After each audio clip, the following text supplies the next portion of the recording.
Hello guys, a very good evening and welcome to the net JRF hub. और इस channel पे guys आप लोगों को जैसे कि पता ही है, पेपर 1 और पेपर 2 दोनों की क्लासेस जो है मैं आप लोगों के लिए लेके आ रही हूँ। डेडिकेटेड चैनल है हमारे एनटी यूजीसी नेट एग्जाम को लेके। और यहाँ पे गाइस आप लोगों के लिए पेपर 1 में अभी मैंने एमसीक्यू सीरीज स्टार्ट किया है, यूनिट स्पेसिफिक सीरीज है। साथ ही साथ यहाँ पे आप लोगों को मिल रहे हैं मॉक टेस्ट फॉर द अगस्त जो कि एग्जाम होने जा रहा है हमारा, उसके लिए मॉक टेस्ट मिल रहा है। साथ ही साथ यूनिट स्पेसिफिक एमसीक्यूज भी आप लोगों को मैं यहाँ पे करवा रही हूँ। इसके साथ साथ पेपर 2 में भी आप लोगों के लिए मैं यूनिट स्पेसिफिक क्वेश्चन लेके आ रही हूँ। तो जो फर्स्ट यूनिट के क्वेश्चन, टॉप क्वेश्चंस मैं आपके साथ डिस्कस करने जा रही हूँ, वो है हमारा इकोनॉमिक्स का यूनिट। इकोनॉमिक्स के जो बेस्ट क्वेश्चंस हैं, जिससे आपका पूरा जो माइक्रो इकोनॉमिक्स है वो रिवाइज हो जाएगा। माइक्रो इकोनॉमिक्स के जितने भी पोटेंशियल क्वेश्चंस या कॉन्सेप्ट से रिलेटेड क्वेश्चन आपके बन सकते हैं, वो सारे मैं आज के इस वीडियो में आपके साथ गाइस डिस्कस करने वाली हूँ। तो एक बार गाइस, अगर आप मेरे साथ रेगुलर क्लासेस लेना चाहते हैं तो चैनल को सब्सक्राइब कर लो, बेल आइकन प्रेस कर लो, सो दैट क्लासेस का नोटिफिकेशन मिल सके। साथ ही साथ जो है आप लोगों को वीडियो को लाइक और शेयर भी करना है, ताकि सभी लर्नर्स जो भी हमारे साथ जुड़ना चाहते हैं, कॉमर्स में जिन्हें भी नेट जीआरएफ क्रैक करना है, वो सभी हमारे साथ जुड़ सके। ठीक है जी, मेरा नाम है पूजा वर्मा और डेली आप लोगों के लिए क्लास लेके आने वाली हूँ यहाँ पे पेपर 1 और पेपर 2 दोनों की इस चैनल पे। ठीक है, इसके अलावा जितनी भी क्लासेस मैं आप लोगों के लिए लेके आऊंगी, अगर उनकी पीडीएफ अगर आपको चाहिए तो आप मेरे ग्रुप को ज्वाइन कर सकते हैं, नेट जीआरएफ विद पूजा, जहाँ पे आपको सभी क्लासेस का पीडीएफ और नोटिफिकेशन और क्लासेस के लिंक वगैरह जो हैं, ये सब कुछ अवेलेबल हो जाएंगे। चलिए जी, तो स्टार्ट करते हुए the very first question, economics का हमारा पहला क्वेश्चन है।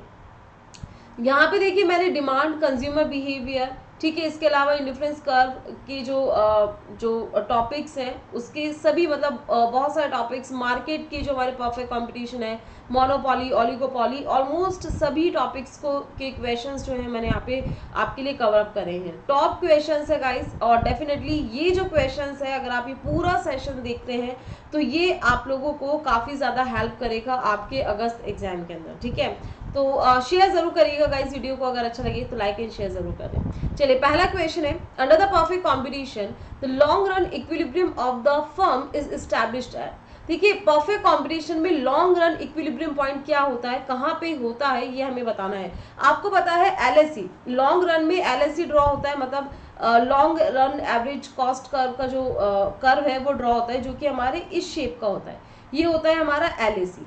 एलएसी जो है, ध्यान रखिएगा, छोटे छोटे एसएससी, ये जो है ना छोटे छोटे एसएससी से मिलके बनाता है। ये जो कर्व नजर आ रहे हैं ना, ये एसएसी कर्व है, शॉर्ट रन के जो एवरेज कॉस्ट कर्व होते हैं उससे मिलके हमारा एलएसी कर्व बना होता है। तो यहाँ पे बोला गया है कि इक्विलिब्रियम पॉइंट कहाँ पे होता है, एलएसी के किस पॉइंट पे होता है, मिनिमम पॉइंट पे होता है, हाईएस्ट पॉइंट पे होता है, मिनिमम पॉइंट ऑफ एसएससी होता है, या हाईएस्ट पॉइंट ऑफ एसएससी होता है। तो आपको पता है कि लॉन्ग रन की बात हो रही है, तो लॉन्ग रन के एलएसी कर्व पर ही होगा भाई, सीधी सी बात है। क्वेश्चन को क्रैक करना आना चाहिए। इसके अलावा कॉन्सेप्ट क्लासेस भी गाइस मैं आप लोगों के लिए जल्दी स्टार्ट कर दूंगी, जो कि आपको हेल्प करेगा आपके एग्जामिनेशन में। फिलहाल अभी इतना समय नहीं है कि हम लोग कॉन्सेप्ट को हिट करें, इसलिए क्वेश्चंस जो है सबसे अच्छा तरीका है प्रिपेयर करने के लिए। ठीक है जी, चलिए, तो यहाँ पे हमारा करेक्ट आंसर होगा द मिनिमम। देखिए यहाँ पे जो है इक्विलिब्रियम पॉइंट होता है the minimum level of the LAC. LAC के न्यूनतम स्तर पे जो है हमारा इक्विलिब्रियम, परफेक्ट कॉम्बिनेशन फॉर्म का इक्विलिब्रियम पॉइंट जो है वो स्टैब्लिश होता है। Option number A is the correct answer. Next question है, which of the following features are of perfect combination. Perfect combination के क्या क्या फीचर्स हैं, ये बताना है हमें, और आपको आंसर करना है कमेंट सेक्शन में। मेक श्योर कि आप आंसर करें क्वेश्चंस का। तो नेक्स्ट क्वेश्चन है, the features of the perfect combination is the large number of the buyer and the seller. देखिए, काफी सारे मार्केट फॉर्म्स होते हैं जिसमें परफेक्ट कॉम्बिनेशन है, मोनोपॉली है, मोनोपॉलिस्टिक कॉम्बिनेशन है जिसे इम्परफेक्ट कॉम्बिनेशन के नाम से भी जाना जाता है, ड्यूपॉली है, ओलिगोपॉली है। ठीक है, ये सारे हमारे कुछ एक मार्केट के टाइप होते हैं, जिसमें परफेक्ट कॉम्बिनेशन एक ऐसा मार्केट सिचुएशन है, ये एक तरीके से आप कह सकते हैं कि मिथ है, एक झूठा सा मार्केट है, झूठा है, या नॉट रियल भी आप इसे कह सकते हैं, मतलब ये रियल नहीं है, है ना। ये हमारी एक कल्पना मात्र है कि भाई ऐसा मार्केट होता है जहां पे परफेक्ट सब्स्टिट्यूट गुड्स मिलते हैं, large number of buyers and sellers होते हैं, freedom of entry and exit होती है, परफेक्ट होमोजेनिटी मतलब बिल्कुल आइडेंटिकल गुड्स मिलता है, आइडेंटिकल गुड्स। चलिए मैं एक एग्जांपल दे देती हूँ। 3 रुपए वाला पेन आपने सभी ने देखा होगा।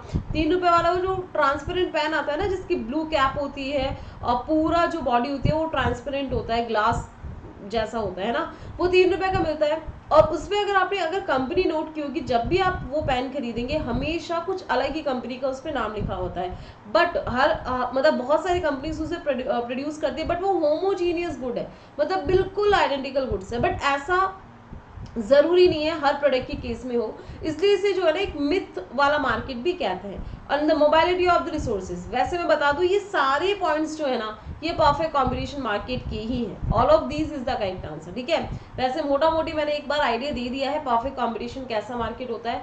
यहाँ पे बहुत सारे बायर और बहुत सारे सेलर होते हैं, ठीक है। एंट्री एग्जिट है, जिसकी भी इच्छा हो आ जाओ, जिसकी भी इच्छा हो चले जाओ, ठीक है। होमोजेनिटी होती है, मतलब परफेक्ट सब्स्टिट्यूट गुड्स होता है, ये भी आप कह सकते हैं ना, होमोजीनियस ना कह के सब्स्टिट्यूट गुड्स भी कह सकते हैं, परफेक्ट सब्स्टिट्यूट गुड्स। और इस मार्केट में एक और चीज आपको ध्यान में रखनी, जो इलास्टिसिटी होती है ना वो इनफाइनाइट होती है। इस मार्केट की इलास्टिसिटी कैसी होती है हमारी, इनफाइनाइट होती है। इलास्टिसिटी ऑफ डिमांड इनफाइनाइट होती है। अगर आपने 1 पॉइंट पैसे भी अगर आपने इंक्रीज कर दिया अपने प्रोडक्ट के प्राइस के, तो वो फिर डिमांड बहुत ज्यादा से गिरेगी, है ना। इनफाइनाइट का मतलब होता है डिमांड बहुत ज्यादा रेस्पॉन्स देती है, little bit change of the price, ठीक है जी। तो यहाँ पे डी हमारा करेक्ट आंसर हो जाएगा, ठीक है। चलिए नेक्स्ट क्वेश्चन है आपके सामने। अज्यूम दैट, अच्छा सॉरी ए नहीं होगा, the correct answer is the option number D. Next question है, assume that firms total revenue curve takes the firm of a straight line. अगर जो फर्म का जो कर्व है ना, टीआर का कर्व जो है वो स्ट्रेट लाइन बन रहा है, which passes through the origin, origin से इस तरीके से जा रहा है अगर आपका टीआर कर्व, टोटल रेवेन्यू का curve, we may conclude that, इसका क्या तात्पर्य है, the price and the MR are equal, the price exceeds the MR, the TC equals to the TR and the elasticity demand is unity, ठीक है। अच्छा question है, इस टाइप के क्वेश्चंस आपको एग्जाम में मिल सकते हैं, क्योंकि अभी जो पैटर्न है ना थोड़ा सा देखिए चेंज हो रहा है। एनडीए का जो पैटर्न है ना उसमें है ना जो क्वेश्चंस है वो टू द पॉइंट नहीं आ रहे, स्टेटमेंट ज्यादा है, असर्शनिज्म ज्यादा है, मैच द फॉलोइंग ज्यादा है, तो उन्हीं और देखिए कॉन्सेप्ट को हिट करने की कोशिश की जा रही है बेसिकली। तो अगर आपका कॉन्सेप्ट क्लियर है तो डेफिनेटली क्वेश्चंस क्लियर होंगे। तो यहाँ पे मैं कोशिश कर रही हूँ आपको जो भी क्वेश्चन आ रहा है उसके कॉन्सेप्ट को समझाने की, क्वेश्चन के साथ साथ कॉन्सेप्ट भी हम लोग यहाँ पे देख रहे हैं।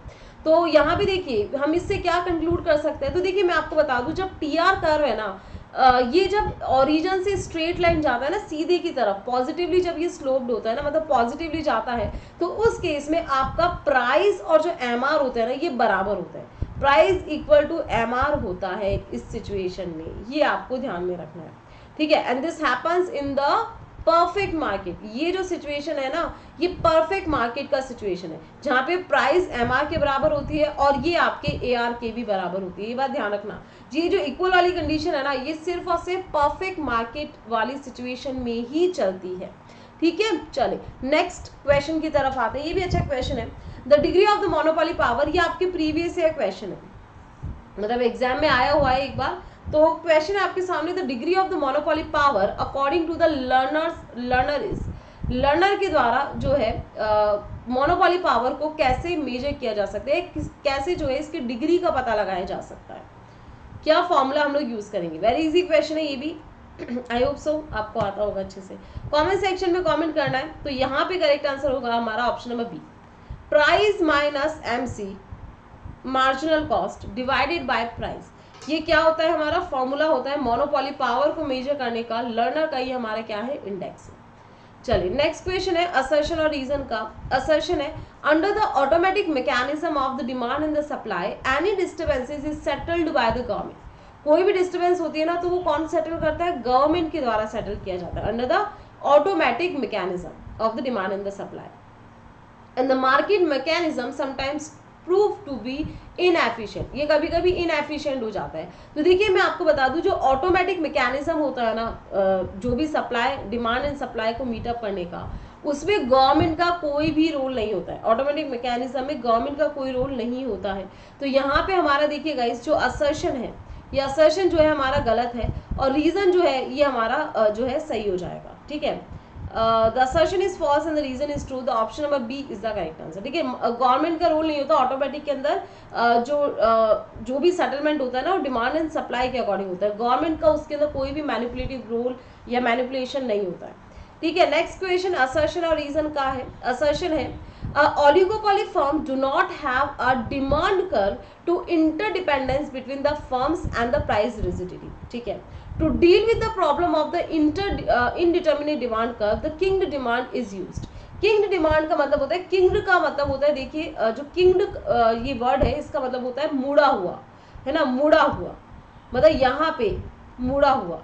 सिर्फ और सिर्फ ध्यान रखिएगा, oligopoly is only the market जहां पे किंग्ड डिमांड कर्व आपका बनाया जाता है। कैसा डिमांड कर्व बनता है? किंग्ड, मुड़ा हुआ डिमांड कर्व बनता है। और ये कैसा शो होता है? ये इस तरीके का नजर आता है। ये कैसे बनता है? ये इस तरीके का बनता है। और ये जो है ना, इसे कहा जाता है किंग्ड।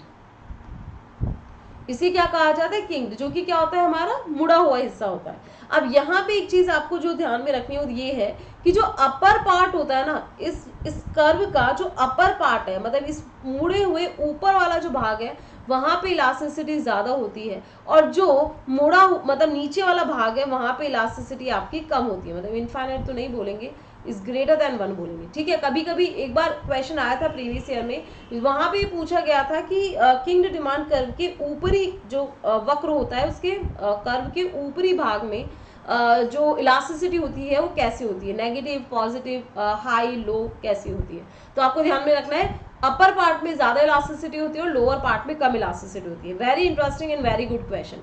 ओलिगोपॉली मार्केट में क्या होता है? ओलिगोपॉली मार्केट के अंदर बड़े बड़े व्यापारी होते हैं, मतलब लार्ज फर्म्स होती है, जो कि 2 से लेके 10 तक इनकी जो है नंबर होते हैं। मतलब 2 से लेके 10 तक क्या होते हैं? फ्यू लार्ज सेलर्स होते हैं, ठीक है जी। Okay, now the next one is, इसके बारे में ओलिगोपॉली मार्केट के बारे में हम लोग और बात करेंगे। कुछ एक क्वेश्चंस और हैं इस मार्केट के जो कि हम लोग आगे भी डिस्कस करेंगे। नेक्स्ट है आपका लिस्ट 1 को लिस्ट 2 के साथ आपको मैच करना है, ठीक है। लिस्ट 1 को लिस्ट 2 के साथ मैच करना है। तो मैचिंग का क्वेश्चन है, अच्छा क्वेश्चन है। परफेक्ट कॉम्बिनेशन क्या है? मोनोपोलिस्टिक कॉम्बिनेशन है, ओलिगोपॉली है और डिस्क्रिमिनेटिंग मोनोपोली है, ठीक है। इन्हें मैच करना है। Different prices for the same product, dominant strategy, product differentiation and the identical product. तो मैंने आपको बताया था perfect competition is a market situation जहां पे हमें क्या देखने को मिलता है? आइडेंटिकल प्रोडक्ट देखने को मिलता है। मतलब पॉइंट नंबर 4 से ये मैच हो जाएगा। उसके बाद बात करें मोनोपोलिस्टिक कॉम्पिटिशन की। मोनोपोलिस्टिक कॉम्पिटिशन एक इम्परफेक्ट मार्केट होता है जो कि रियलिस्टिक है। ये कैसा होता है? रियलिस्टिक एक तरीके का मार्केट है जहां पे प्रोडक्ट डिफरेंशिएशन देखने को मिलता है। जैसे कि फॉर एग्जांपल अगर मैं कहूँ सोप इंडस्ट्री की बात करें तो ब्यूटी सोप्स में बहुत सारे आते हैं, या हाइजीन की बात करें तो बहुत सारे सोप्स हैं और आप उन्हें डिफरेंशिएट भी कर सकते हैं। जैसे डेटॉल है, लाइबॉय है, और वो नीम वाला आता है ना, मेडिमिक्स है। तो काफी सारे हैं जो आप प्रोडक्ट डिफरेंशिएट कर सकते हैं, आइडेंटिकल प्रोडक्ट नहीं होते हैं, है ना। हम लोग जैसे मुझे लाइबॉय पसंद है तो मैं डेटॉल नहीं प्रेफर करती, मुझे ज्यादा स्मेल आता है डेटॉल में। तो मैं हाइजीन, अगर मुझे हाइजीन सोप चाहिए होता है तो मैं लाइबॉय लेती हूँ। तो मतलब मैं डिफरेंशिएट कर सकती हूँ प्रोडक्ट्स को, ठीक है। चलिए, ओलिगोपॉली में बताया था आपको, ठीक है। डोमिनेंट स्ट्रैटेजी जो है यूज की जाती है। डोमिनेंट स्ट्रैटेजी मतलब भाई डोमिनेंस होता है, बड़ी फर्म्स है, बड़ी फ्यू लार्ज फर्म्स है, बहुत कम है बट बड़ी बड़ी फर्म्स है, तो ये डोमिनेंट स्ट्रैटेजी यूज करती है। और डिस्क्रिमिनेटिंग मोनोपोली, डिस्क्रिमिनेटिंग मोनोपोली में क्या होता है? डिफरेंट प्राइजेस जो है वो कोड की जाती है एक ही प्रोडक्ट की। मुझसे कुछ और आपने जो है प्राइस ली, किसी और से कुछ और प्राइस ली, तो वो डोमिनेंट मतलब different prices for the same product किसमें पॉसिबल है? मोनोपोली सिचुएशन में, ठीक है। सो करेक्ट आंसर हो जाएगा हमारा the 4, 3, 2 and 1। The option number A is the correct answer. Very easy and good question. चलिए, नेक्स्ट क्वेश्चन है आपके सामने, ठीक है। नेक्स्ट क्वेश्चन है लिस्ट 1 है आपके सामने और इसे लिस्ट 2 के साथ आपको मैच करना है। इंडिफरेंस कर्व क्या है? Demand curve, perfect competition and price leadership, ठीक है, बताइए।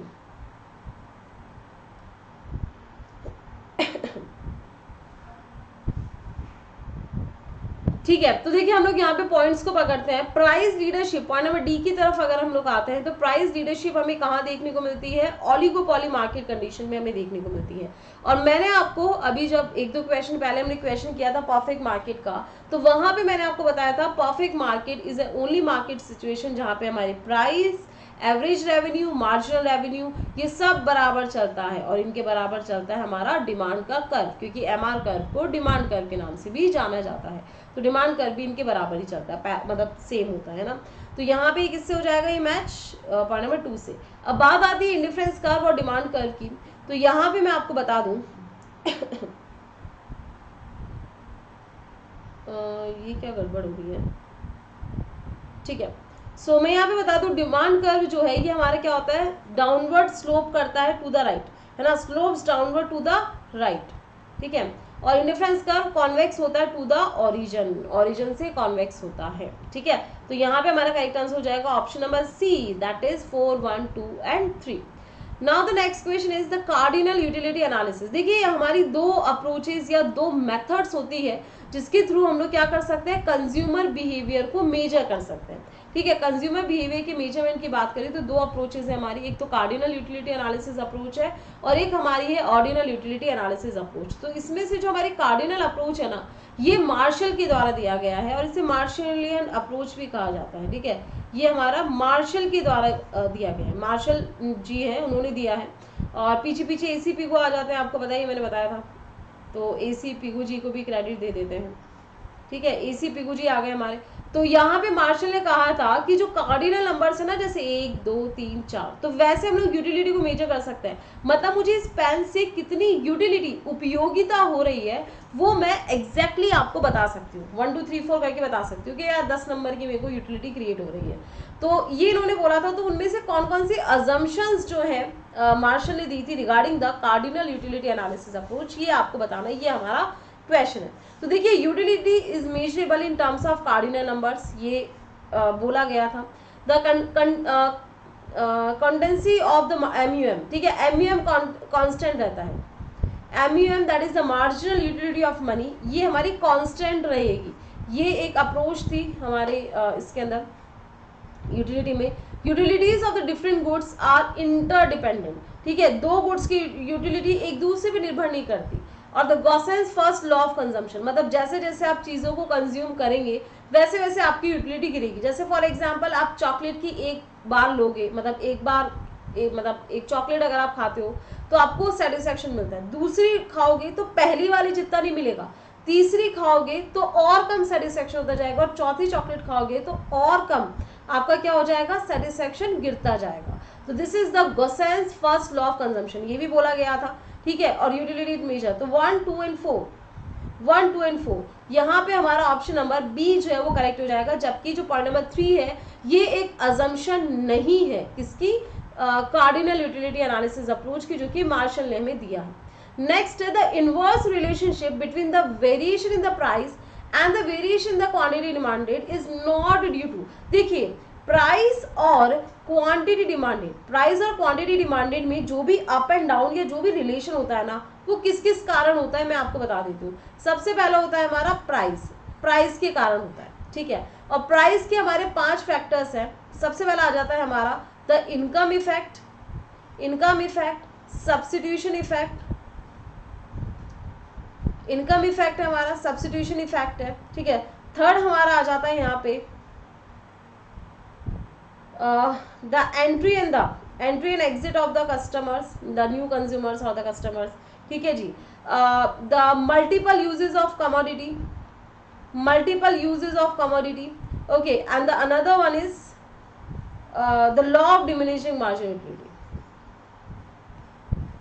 मतलब जैसे जैसे आप उपयोगिता बढ़ाते जाओगे, मतलब ज्यादा कंजम्पशन करते जाओगे तो उपयोगिता यूटिलिटी जो है वो डिक्रीज होती जाती है ना।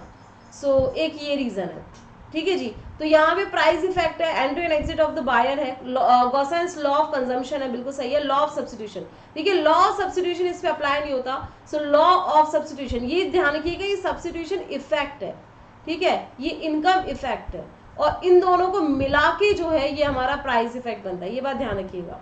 प्राइस इफेक्ट जो है इनकम इफेक्ट और सब्स्टिट्यूशन इफेक्ट दोनों को मिला के बनता है ना, और ये लॉ ऑफ सब्स्टिट्यूशन है, तो लॉ ऑफ सब्स्टिट्यूशन इस पे अप्लाई नहीं होता, बाकी तीनों पॉइंट होते हैं। और ये 5 पॉइंट है स्पेसिफिकली जो कि आपको ध्यान में रखना है। प्राइस इफेक्ट कैसे बनता है ये भी ध्यान रखना, क्योंकि बहुत सारे assertion reason and to the point question बनते हैं हमारे प्राइस इफेक्ट को लेके। और ध्यान रखिएगा एक बात और, प्राइस इफेक्ट की थ्योरी जो है ये हिस्कर और ऑर्लिन ने दी थी, जो कि हमारी ऑर्डिनल एनालिसिस अप्रोच है। ऑर्डिनल अप्रोच जो है हमारी उस पे बेस्ड है, इस पे बेस्ड है, हमारी ऑर्डिनल एनालिसिस अप्रोच पे बेस्ड है, यूटिलिटी एनालिसिस अप्रोच है ना, उस पे बेस्ड है।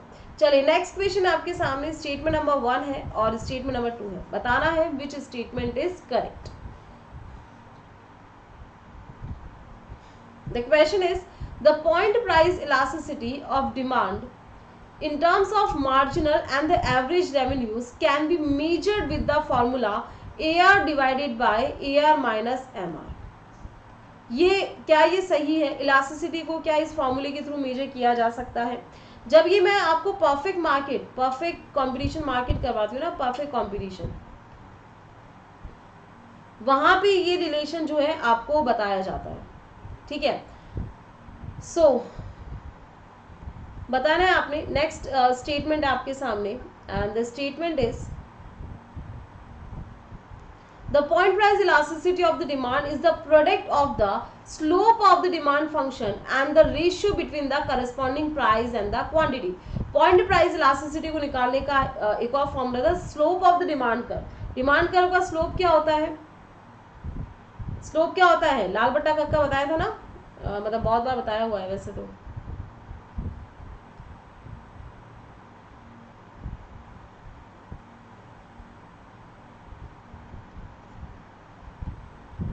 Multiply by the ratio between the corresponding price and quantity, मतलब P1 अपॉन Q1। क्या ये फॉर्मूला होता है या फिर फॉर्मूला कैसे होता है हमारा? इलास्टिसिटी का फॉर्मूला क्या होता है हमारा? Delta Q divided by delta P multiply by P1 upon Q1, ठीक है, ये फॉर्मूला होता है। मतलब यहाँ पे ये स्लोप तो होता है बट स्लोप का रिवर्सल होता है, मतलब 1/, स्लोप होता है 1/, slope multiply by P1 upon Q1, ये फॉर्मूला लगता है ना। इसको थोड़ा गलत दिया, तो स्टेटमेंट नंबर 2 तो इनकरेक्ट है गाइस, ध्यान रखना। और स्टेटमेंट नंबर 1 जो है हमारा बिल्कुल करेक्ट है। इलास्टिसिटी को मेजर करने के लिए ये वाला फॉर्मूला लगा सकते हैं। और ध्यान रखिएगा AR की जगह आप प्राइस भी ले सकते हो। क्यों? क्योंकि परफेक्ट मार्केट सिचुएशन के अंदर AR, MR और प्राइस तीनों बराबर चलते हैं, ठीक है, तो ये भी आप ले सकते हैं, कोई इशू वाली बात नहीं है ना। प्राइस भी आ जाए ना तो भी काम चलेगा, ठीक है जी। चलिए नेक्स्ट क्वेश्चन पे आते हैं। नेक्स्ट क्वेश्चन है लिस्ट 1 है आपके सामने और लिस्ट 2 है। अगेन आपको मैच करना है। कॉन्ट्रैक्शन ऑफ डिमांड क्या है, decrease in demand, increase in demand and expansion of demand के कॉन्सेप्ट क्या है? ये भी काफी अच्छे क्वेश्चन है।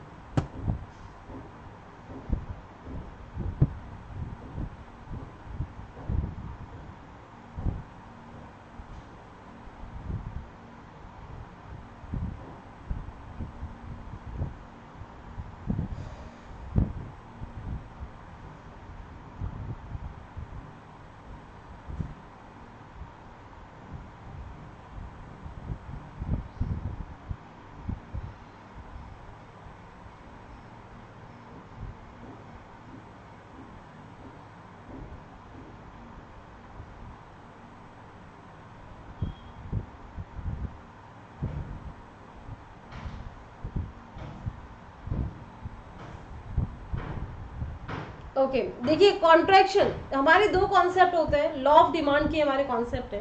एक पे क्या होता है, मूवमेंट जो है along the same demand curve चलता है, movement along the same demand curve चलता है। यहाँ पे आपकी आती है प्राइस और यहाँ पे आपकी आती है क्वांटिटी, ठीक है। Movement along the same demand curve मतलब यहाँ से आप A पॉइंट से B पॉइंट पे आ गए, B पॉइंट से C पॉइंट पे आ गए, C से D पे आ गए ना, इस तरीके से चलता है। और एक जो है रिलेशन चलता है इस तरीके से कि आपका डिमांड कर्व ही शिफ्ट हो जाता है, या तो राइटवर्ड या फिर लेफ्टवर्ड। यहाँ पे हमारी अगेन आती है प्राइस और यहाँ पे अगेन आती है हमारी क्वांटिटी। अब ये सिचुएशन कौन सा है, ये जो सिचुएशन है ना, ये कौन सा है ये देखते हैं। तो देखिए गाइस आपकी increase and decrease in demand, जब आपकी प्राइस में कोई भी चेंज नहीं हो रहा, व्हेन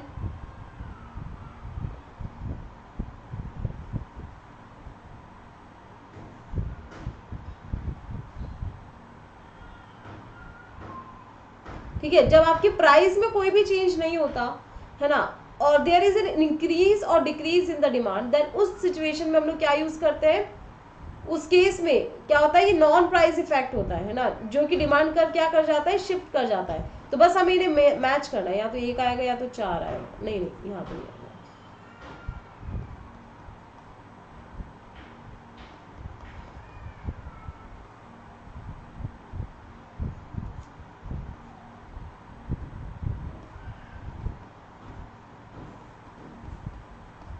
ठीक है, अब देखिए यहाँ पे जो हमारा हो जाएगा करेक्ट मैच, ये होगा 2, ठीक है, 3, 4, 1 and 2। The option number C is the correct answer. इसका आंसर क्या हो जाएगा हमारा गाइस, तो option number C is the correct answer. ठीक है जी, okay guys, so next question पे आते हैं। इस क्वेश्चन का जो हमारा आंसर है वो है हमारा ऑप्शन नंबर सी। ठीक है, C is the correct answer. Next question पे आते हैं। नेक्स्ट क्वेश्चन है हमारा, which of the following statements are true according to the professor Schumpeter about the monopolist. देखिए, स्कम्पीटर के द्वारा जो है ना एक और कॉन्सेप्ट दिया गया था, एक बार आया हुआ है प्रीवियस है क्वेश्चन में, कि प्रोफेसर स्कम्पीटर ने कौन सा कॉन्सेप्ट दिया था,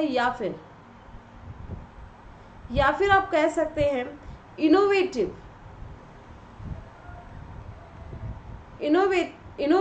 एंटरप्रेन्योर। इनोवेटिव एंटरप्रेन्योर का कॉन्सेप्ट जो है ये किसके द्वारा दिया गया है, तो इस कंप्यूटर के द्वारा जो है इनोवेटिव एंटरप्रेन्योर का कॉन्सेप्ट गिवन है। तो इन्होंने ही जो है मोनोपोलिस्ट जो है सिचुएशन, मोनोपोलिस्टिक जो मार्केट है इसके बारे में इन्होंने बात किया था। Monopolies are inefficient, monopoly profit act as an incentive for the innovation and AR is equal to the MR। तो इनमें से आपको बताना था विच स्टेटमेंट आर करेक्ट। ठीक है, ट्रू है रिगार्डिंग द स्कम्पीटर्स मोनोपोलिस्ट। ओके, बताइए।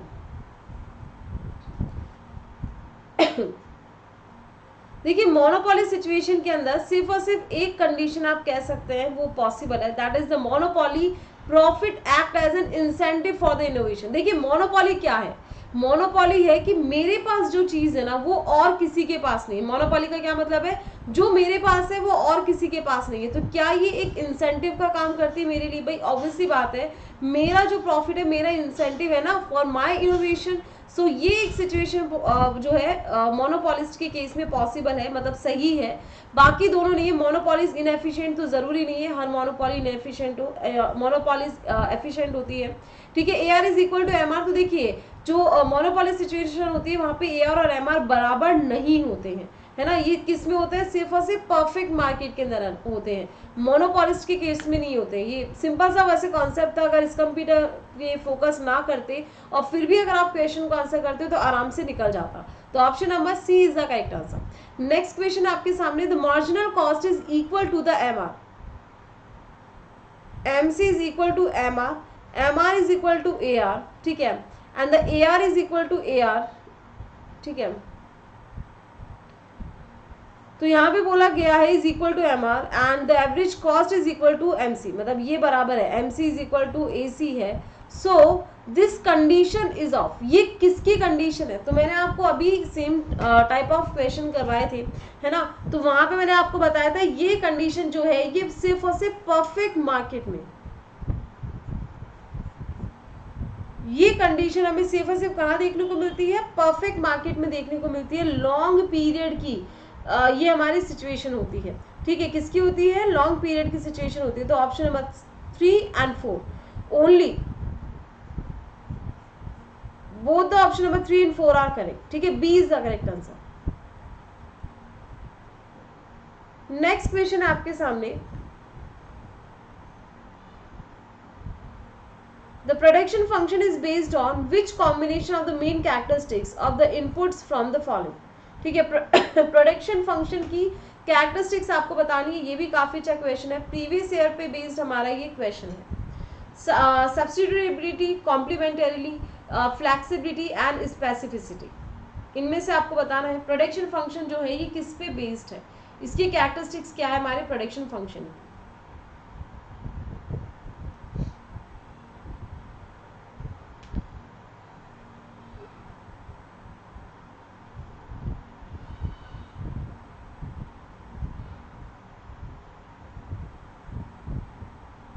तो देखिए यहाँ पे मैं आपको बता दूं कि जो प्रोडक्शन फंक्शन है इसमें हमें सब्स्टिट्यूटेबिलिटी देखने को मिलती है, कॉम्प्लीमेंटरिटी देखने को मिलती है और स्पेसिफिसिटी जो है यहाँ पे देखने को मिलती है। फ्लेक्सिबिलिटी जो है प्रोडक्शन फंक्शन की कैरेक्टरिस्टिक्स नहीं है, ध्यान रखिएगा, ठीक है। ये अच्छा क्वेश्चन है, कई बार एग्जाम में आता है प्रोडक्शन फंक्शन को लेके। सो यहाँ पे हमारा ऑप्शन नंबर सी जो है बिल्कुल करेक्ट आंसर हो जाएगा।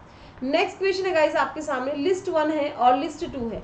लिस्ट 1 में आपके पास कुछ एक आइटम्स है, that is the economies of scale है, इंटरनल इकोनॉमी, एक्सटर्नल इकोनॉमी या इकोनॉमीज ऑफ स्कोप है। इसे आपको लिस्ट 2 के साथ मैच करना है ना, मैचिंग करना है इसको अच्छे से। तो यहाँ पे आपको बताना है, देखिए इकोनॉमीज ऑफ स्केल और स्कोप दो कॉन्सेप्ट होते हैं। एक होता है हमारा स्केल का कॉन्सेप्ट और एक हमारा होता है स्कोप का कॉन्सेप्ट, ठीक है। एक हमारे स्केल का कॉन्सेप्ट है और एक हमारा इकोनॉमीज ऑफ स्कोप का कॉन्सेप्ट है। स्केल के कॉन्सेप्ट में क्या होता है, प्रोडक्शन को इंक्रीज किया जाता है। स्केल में क्या होता है, प्रोडक्शन को इंक्रीज किया जाता है, जबकि जो हमारे स्कोप का कॉन्सेप्ट होता है ना उसमें कॉम्प्लीमेंट्रीली प्रोडक्शन स्टार्ट होता है। मतलब अगर आप एक्स गुड्स का प्रोडक्शन कर रहे हैं तो उसके साथ साथ वाई गुड्स का, मतलब अपना दायरा, आप अपना स्कोप जो है वो बढ़ा लेते हैं, ठीक है। सो और internal economies within the organization होती है और एक्सटर्नल इकोनॉमीज जो हमें बाहर से आउटसाइड द ऑर्गेनाइजेशन मिलती है और एक्सटर्नल इकोनॉमीज कहा जाता है। तो इंटरनल इकोनॉमीज जैसे मान लीजिए आपका लेबर एफिशिएंट है, ठीक है, या फिर कम समय में ज्यादा प्रोडक्शन हो गया तो इंटरनल इकोनॉमीज में आता है। एक्सटर्नल इकोनॉमीज मान लो गवर्नमेंट की तरफ से कोई सब्सिडी मिल गई, कोई ग्रांट मिल गया, तो एक्सटर्नल इकोनॉमीज के अंदर आता है। तो 1 by 1 करके मैच करते हैं। So arises with a lower average cost of manufacturing a product when two complementary products are produced by a single firm. एक सिंगल फर्म क्या कर रही है, कॉम्प्लीमेंट्री प्रोडक्शन कर रही है, तो this is economies of scope, ठीक है। Mean lowering of the cost of production by producing in a bulk, bulk में बनाओगे जो कॉस्ट है वो ऑटोमेटिकली कम हो जाएगी। ये इकोनॉमीज ऑफ स्केल का concept. Arises when the cost per unit depends on the size of the firm, size of the firm, internal economies and the industry, ठीक है। अगर कोई चीज इंडस्ट्री से अफेक्ट हो रही है, दिस इज एक्सटर्नल इकोनॉमी। ध्यान रखिएगा, एक्सटर्नल इकोनॉमी पूरी इंडस्ट्री के लिए होती है और इंटरनल इकोनॉमीज जो है सिर्फ एक पर्टिकुलर फर्म के लिए होती है। इस बेसिस पे भी आप डिफरेंशिएट कर सकते हैं। इंटरनल इकोनॉमी सिर्फ एक पर्टिकुलर फर्म को बेनिफिट करेगी, जबकि एक्सटर्नल इकोनॉमीज जो है पूरी सेम जो इंडस्ट्री है उस सबको बेनिफिट करेगी, ठीक है। बहुत अच्छा क्वेश्चन है, मैच करते हैं। चलो इसका क्या हो जाएगा, 2 3 4 and 1, 2 3 4 and 1। The option number C is the correct answer. चलिए आते हैं नेक्स्ट क्वेश्चन की तरफ। नेक्स्ट क्वेश्चन है आपके सामने, which one of the following is not the basic property of indifference curve. Indifference curve की क्या एक बेसिक प्रॉपर्टी नहीं है। Negative slope, indifference curve of two imperfect substitutes are concave to the point of origin, the indifference curve do not intersect nor they tangent to one another, the upper indifference curve indicate a higher level of satisfaction,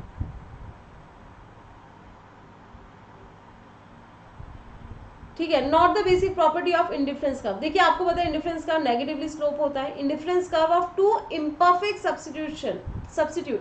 substitute are concave to the origin point, ठीक है। अगर imperfect substitutes होते हैं तो वो concave होता है या कॉन्वेक्स होता है। और the indifference curve do not intersect nor they tangent to one another, this is also true. And upper IC curve indicates the higher level of satisfaction. तो अगर आप एलिमिनेशन मेथड पे जाते तो भी इजीली आंसर निकल के आ जाता है। द ऑप्शन नंबर बी जो है ये एक प्रॉपर्टी नहीं है आईसी कर्व का, ये कॉनकेव नहीं, ये हमारा कॉन्वेक्स ही बनता है। कॉनकेव नहीं होता, कॉन्वेक्स होता है टू द ओरिजिन, मतलब एल शेप 90 डिग्री का ये हमारा कर्व बनता है। कर्व कैसा बनता है हमारा, 90 डिग्री का बनता है, कॉन्वेक्स बनता है टू द ओरिजिन। चल, तो B is the correct answer. Next question आपके सामने ऑर्डिनल एनालिसिस अप्रोच के बारे में है question. Ordinal utility analysis of the consumer behaviour is considered superior to the cardinal utility analysis mainly due to, किसके कारण है बताइए। ऑर्डिनल को कार्डिनल से बेटर, देखिए दो अप्रोचेस बताई थी मैंने आपको कंज्यूमर बिहेवियर की, ऑर्डिनल एनालिसिस है और एक कार्डिनल है। ऑर्डिनल को सुपीरियर या बेटर माना गया है कार्डिनल से, ऐसा क्यों?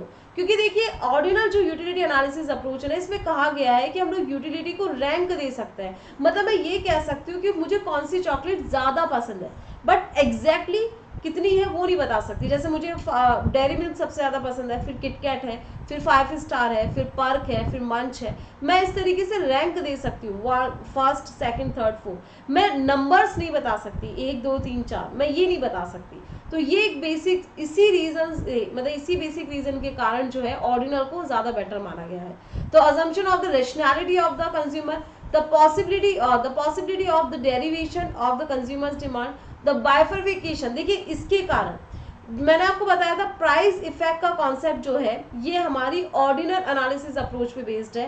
प्राइस इफेक्ट किससे मिलके बना होता है, हमारा इनकम इफेक्ट और सब्स्टिट्यूशन इफेक्ट से मिलके बना होता है, ये भी मैंने आपको बताया है। इनकम इफेक्ट और सब्स्टिट्यूशन इफेक्ट से ये हमारे मिलके बना होता है। So the bifurcation of the price effect into the income and the substitution effect जो है इसे क्या कहते हैं हम लोग, प्राइस इफेक्ट कहते हैं। तो प्राइस इफेक्ट जो है ऑर्डिनल यूटिलिटी एनालिसिस अप्रोच पे बेस्ड है और इसी कारण से ऑर्डिनल यूटिलिटी को कार्डिनल से बेटर बोला गया है ना, बेटर माना गया है। चलिए नेक्स्ट क्वेश्चन पे आते हैं। नेक्स्ट क्वेश्चन है हमारा असर्शन और रीजन का। असर्शन और रीजन, असर्शन आपके सामने, the extension of the demand is shown as a downward movement on the same demand curve, ठीक है, and the extension of the demand is caused due to change in the other factor affecting the demand. तो आपने बताना है extension and contraction in demand कब होता है।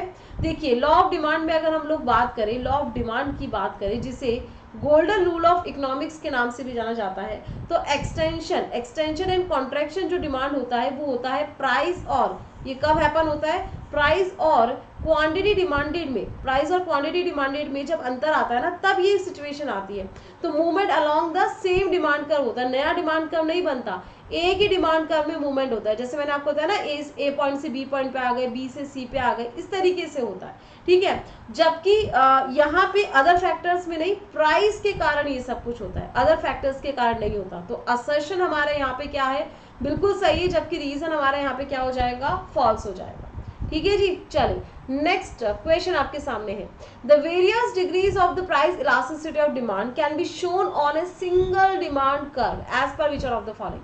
मतलब किस मेथड, किस इलास्टिसिटी मेथड के थ्रू हम लोग जितने भी चेंजेस होते हैं ना डिमांड में, प्राइस में चेंज के कारण डिमांड में जितने भी चेंजेस होते हैं उसे एक ही कर्व पे शो कर सकते हैं। वो कौन सी मेथड है ये आपको बताना है। The total outlay method, proportional method, arc method या ज्योमेट्रिकल मेथड। ये भी अच्छा है।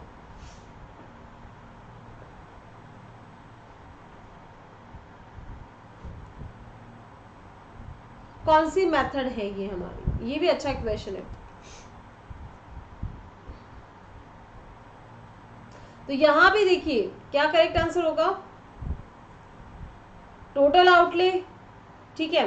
देखिए टोटल आउटले मेथड जो है इसे एक्सपेंडिचर मेथड भी कहते हैं या फिर इसे मार्शलियन एक्सपेंडिचर मेथड भी कहते हैं। प्रोपोर्शनल मेथड होता है जिसे परसेंटेज मेथड भी कहते हैं, ठीक है, this is also known as the percentage method. एक होती है हमारी आर्क इलास्टिसिटी और एक होती है हमारी ज्योमेट्रिकल मेथड, ज्योमेट्रिकल मेथड, और ध्यान रखिएगा इसे मिड पॉइंट मेथड भी कहते हैं, this is also known as the mid point method. तो ये जो होता है ना ये ज्योमेट्रिकल मेथड में होता है। तो option number D is the correct answer. Geometrical method is a method जहां पे आप एक सिंगल कर्व पे जो प्राइस इलास्टिसिटी होती है उसे एक सिंगल कर्व पे शो किया जा सकता है। ये लैंग्वेज फॉर्म में भी एक क्वेश्चन आ जाता है और ये क्वेश्चन आया है, ये प्रीवियस ईयर क्वेश्चन में आया हुआ हमारा क्वेश्चन है, ठीक है। चलिए नेक्स्ट क्वेश्चन आपके सामने, the difference between what a consumer is willing to pay for a unit of good and what must be paid when actually buying it is called, इसे क्या कहेंगे, producer surplus, consumer surplus, cost benefit analysis या net utility. देखिए ये जो concept है ना consumer surplus वाला, यहाँ पे आंसर हमारा ऑप्शन नंबर बी है, दैट इज कंज्यूमर सरप्लस।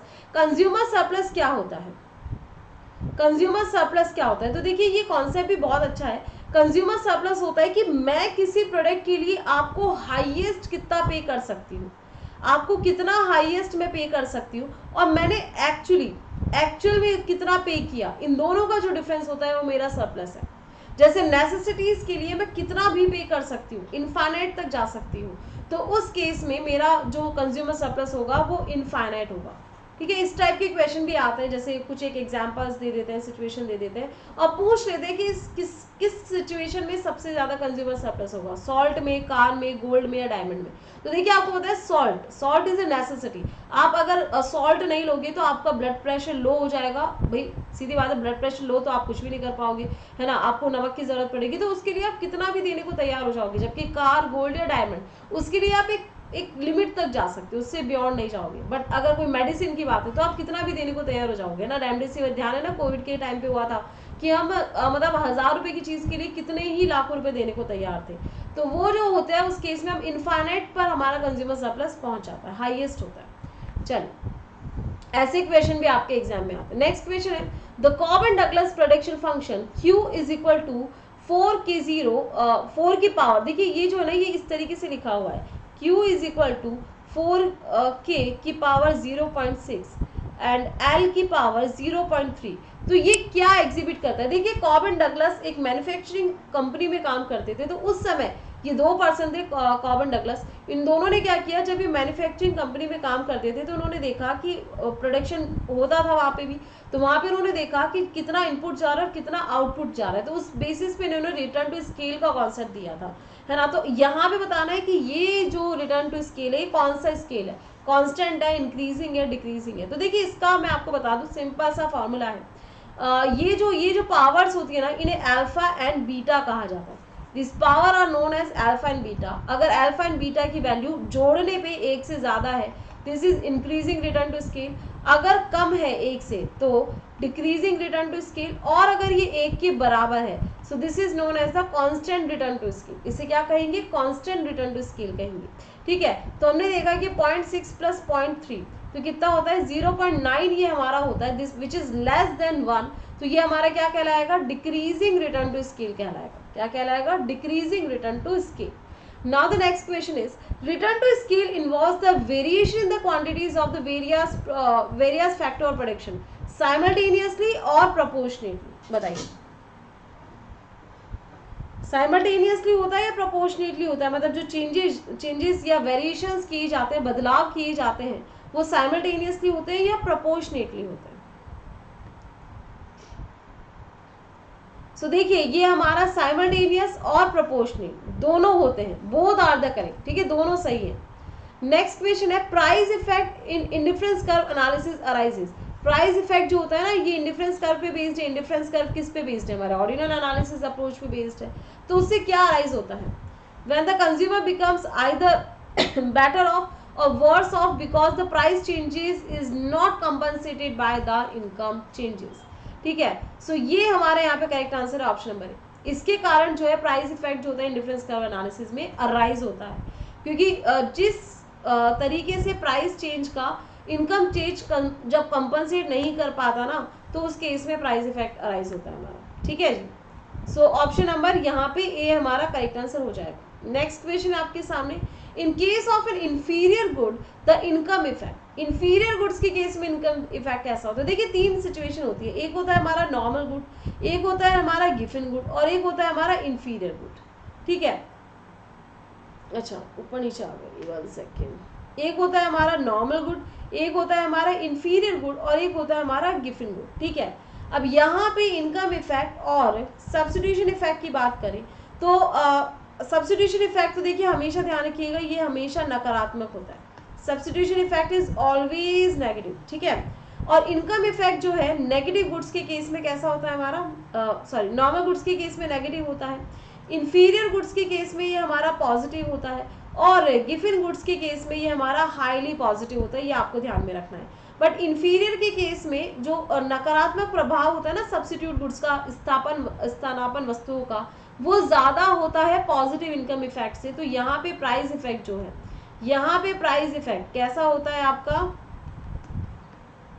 यहाँ पे आपका प्राइस इफेक्ट होता है नकारात्मक, ये भी नकारात्मक, और ये हो जाता है आपका सकारात्मक, ठीक है। ये बात में ध्यान रखना है, वरना पॉजिटिव होता है only in case of given goods, बाकी दोनों में जो है ये आपका नेगेटिव होता है। तो ये पार्शियली ये क्या करता है, जो in case of inferior goods the income effect partially offsets the substitution effect. The option number A is the correct answer. ये पार्शियली ऑफसेट करता है किसको? सब्स्टिट्यूशन इफेक्ट को, ठीक है, देखो ये सिचुएशन दिख रही है ना, पार्शियली ऑफसेट कर रहा है, ठीक है, सब्स्टिट्यूशन इफेक्ट को। So that's why the option number A is the correct answer. ठीक है, ऑप्शन नंबर ए जो है हमारे यहाँ पे क्या हो जाएगा, करेक्ट आंसर हो जाएगा। आई होप सो गाइस कि ये जो क्वेश्चंस हैं ये आपको आपके अपकमिंग एग्जाम में काफी ज्यादा हेल्प करेंगे। ठीक है, मैं आप लोगों के लिए 50 बेहतरीन क्वेश्चंस जो है वो लेके आ रही हूँ इकोनॉमिक्स के, बिजनेस इकोनॉमिक्स का जो यूनिट है हमारा, उसके लेके आऊंगी। तो यहाँ पे मैंने आपसे फर्स्ट जो हमारी 25 क्वेश्चंस है वो मैंने आपके साथ डिस्कस किए हैं। नेक्स्ट जो सेट है क्वेश्चंस का वो आपको मेरी नेक्स्ट वीडियो में मिलेगा। और आज की वीडियो मुझे लगता है कि आप लोगों को अच्छा लगे, तो गाइस लाइक एंड शेयर कर देना अपने दोस्तों के साथ। ठीक है, और पीडीएफ अगर आपको इस सेशन की चाहिए तो आप मेरे टेलीग्राम ग्रुप को ज्वाइन कर सकते हैं, जो कि है नेट जेआरएफ विद पूजा। इस ग्रुप में आप लोगों को मेरी सभी क्लासेस का पीडीएफ, नोटिफिकेशन और क्लासेस का लिंक वगैरह सब कुछ अवेलेबल हो जाएगा। साथ ही साथ जो भी आप लोगों के गाइस कमेंट हो क्लास को लेके जरूर करिएगा, पॉजिटिव नेगेटिव जो भी आपका रिव्यू है डेफिनेटली दीजिएगा। इसके अलावा thank you so much guys for taking the session and I hope so कि सेशन आप लोगों को अच्छा लगा हो, तो वीडियो को लाइक और शेयर जरूर कर देना। Thank you everyone for taking the class. Thank you, bye bye.